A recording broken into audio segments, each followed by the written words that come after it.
नमस्कार, मी चौधरी ओंकार योगेश, एकनाथ माध्यमिक विद्यालय एरणगाव या शाळेचा विद्यार्थी। विकसित भारत बेलथॉन या स्पर्धेत आम्ही सहभाग नोंदवलेला आहे। या स्पर्धेसाठी आत्मनिर्भर भारत व स्वदेशी या विषयांवर आधारित आम्ही या 5 औषधांची निर्मिती केलेली आहे।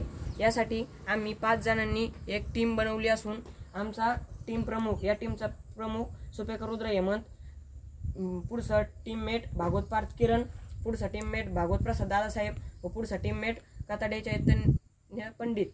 या 5 जणांनी मिळून आम्ही सेंद्रिय शेतीसाठी 5 औषधांची निर्मिती केलेली आहे। चला तर या औषधांची माहिती घेऊया।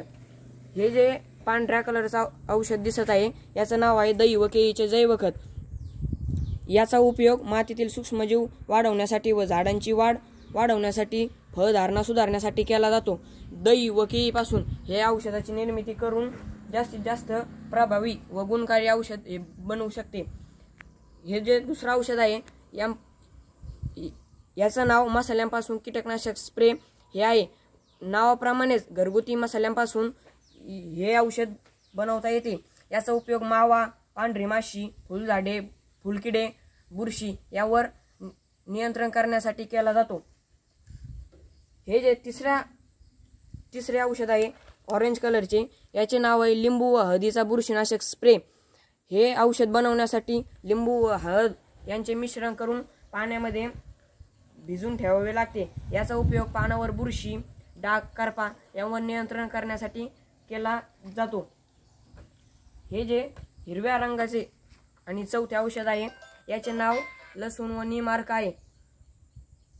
याचा उपयोग हे कडुनिंब व लसूण या घरगुती पदार्थापासून बनवलेले एक सेंद्रिय औषध आहे। याचा उपयोग पाने खाणाऱ्या आळ्या व इतर तत्सम किडे यावर हे नष्ट करण्यासाठी केला जातो।